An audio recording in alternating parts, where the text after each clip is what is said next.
Boker Tov mes amis, Shabbat Shalom. Très très belle paracha, tellement riche en marloquettes. Qu'est-ce qu'on aime les marloquettes, Baruch Hashem. Tout celui, c'est la paracha de celui qui aime les marloquettes. Maman, c'est sa paracha. La paracha du Baal marloquette, elle est là. Le type il est en transe, quand il voit Korah, il dit c'est moi, c'est pas possible. Bon, allez, venez, plus sérieux. Donc on sait paracha de Korah, messieurs. Il y a écrit, c'est toi? Ah. Il y a écrit comme ça, donc, Pasouk, Yud Aleph. Lorsque Moshe Rabbeinu il appelle Korach et toute sa clique, parce que voilà, il se rebelle contre Moshe Rabbeinu, il y a écrit comme ça, Lachen, Ata vechol adatecha noadim al Hashem. C'est pour cela que toi et toute ta Eda noadim al Hashem. Donc c'est sur Hashem qu'il se... Ve'aron Maou. Et là, Moshe dit un truc. Ve'aron Maou. Et Aaron, qui il est? Qui talinu alav. Pour faire dépendre de lui. En deux mots, au milieu de sa phrase où Moshe Rabbeinu réprimande Korach et tout avec Kol Adato, et donc on va faire le korban, et celui que Hachem aura choisi, il va prendre le korban, il va accepter le korban de là.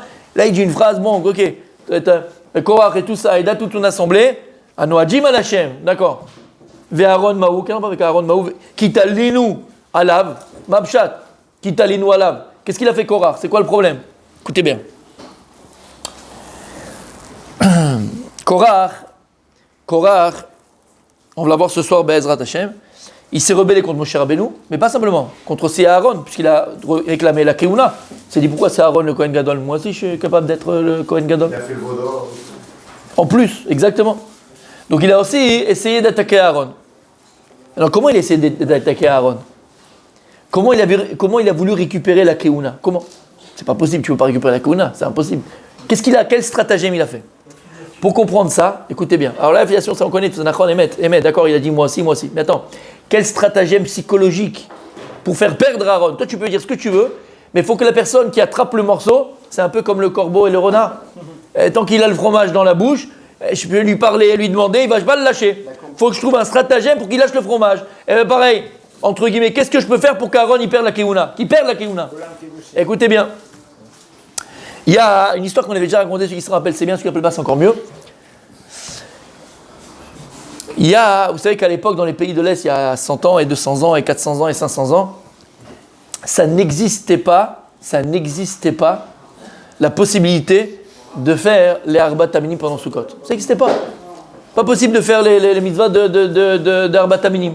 Lama, ça n'existait pas, il n'y avait pas de Etrog, c'était pas Matsouille. Il n'y avait pas de Etrogim. Quand ils avaient trouvé un Etrog, il y avait un Etrog qui coûtait très très très cher parce qu'ils savaient que les Juifs ils allaient acheter. Rare, et donc quand c'est rare, plus c'est rare, plus c'est cher. C'est comme ça qu'on dit à nos jeunes filles. Habille-toi de Tseniout, soit de Sanoua, faut que tu quand c'est rare, ces jeunes filles elles sont rares, ces jeunes filles, ça n'existe plus malheureusement. Aujourd'hui c'est le métro de Paris ouvert 24h sur 24, 7 jours sur 7 malheureusement. T'as compris ce que je dis par là? On revient à nos moutons. Donc qu'est-ce qu'il avait écrit là-bas? Qu'est-ce qu'il a dit? Là-bas, ah oui c'est violent je peux te dire. Ouais.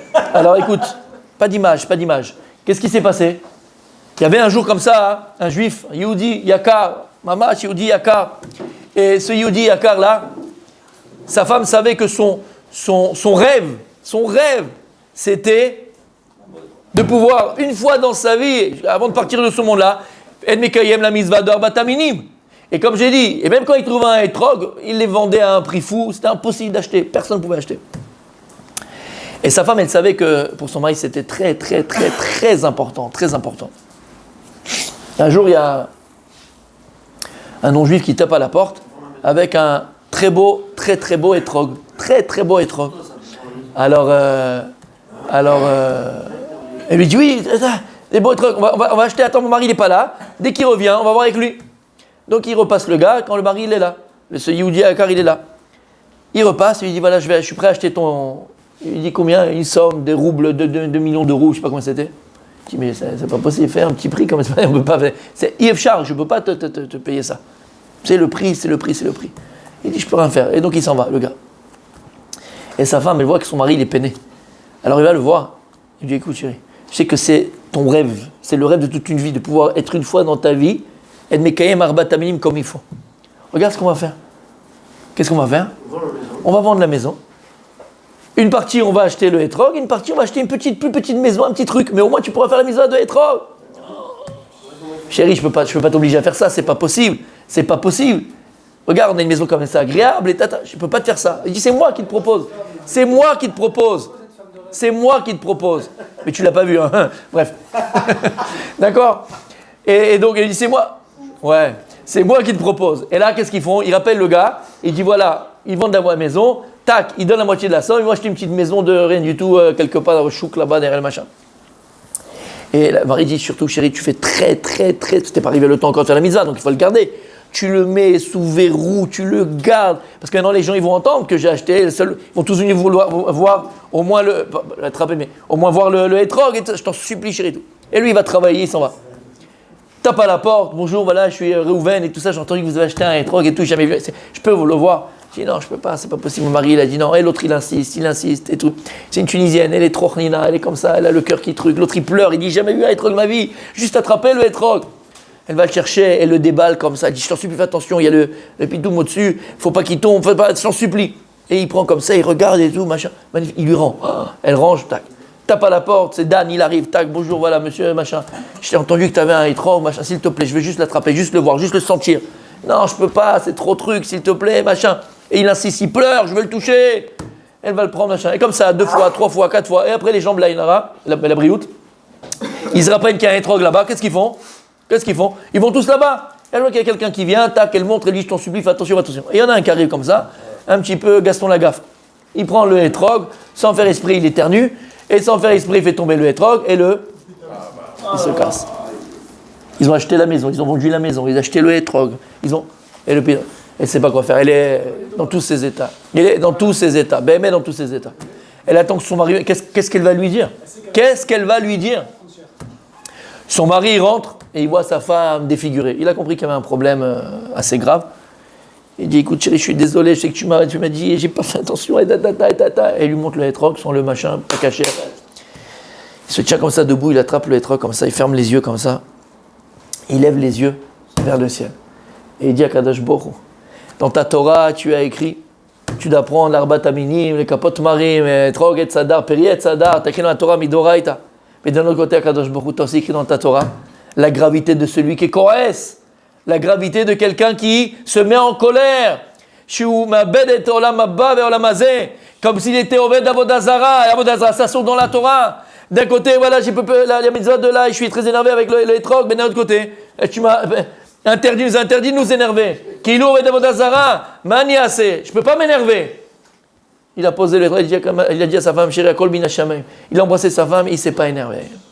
C'est une vraie histoire. Il dit ici ce qui s'est passé ici. Écoute bien, pour moins que ça, on s'énerve, c'est ce que tu veux dire. Hein. Écoute bien. Elle dit la Gemara dans ma Sechet. Non, Souka.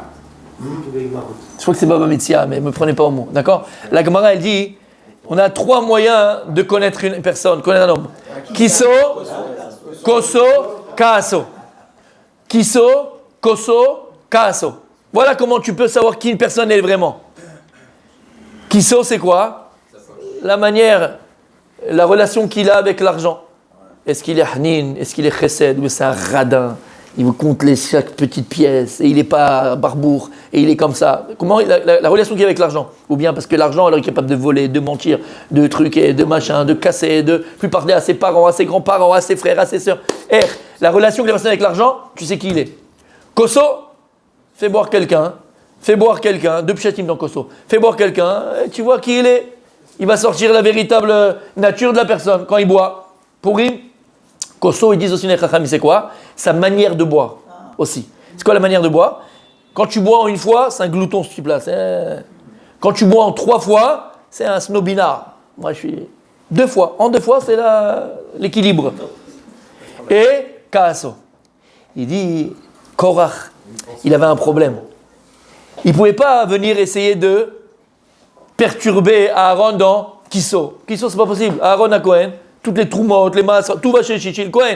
Excessivement riche il était. Il ne peut pas venir voir maintenant sur le Kiso. Il a tout. Koso, Kohanim, il ne peut pas boire. Parce que s'il boit, il ne peut pas faire Birkat Kohanim. Donc les Kohanim, ils ne boivent pas, ils ne peuvent pas non plus sur Koso. Écoutez bien, Disent les Chachamim, un peu de pinard. Disent les Chachamim, en quoi est-ce que Korach il a essayé de faire perdre la Keuna, Aaron, faire perdre la Keuna? Qu'est-ce qu'il voulait? Kasson! Et il est venu, et il a mal parlé à Aaron, mais pour qui tu te prends, et qui tu es, et machin, et le veau d'or, et le truc, il a commencé à lui rentrer dedans. Lama, il voulait l'éprouver dans quoi? Karasso. Omer Rabbi Nachman de Breslev, non, écoutez-moi, Aran.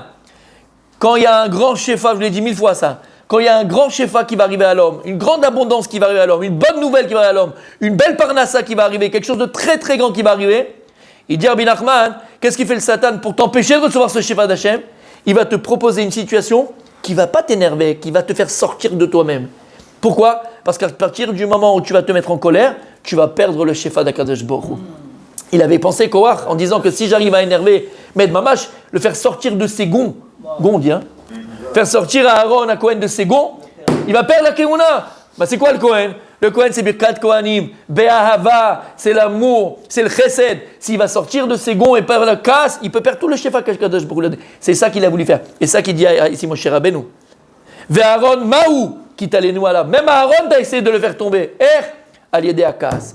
Alors messieurs, faire très attention.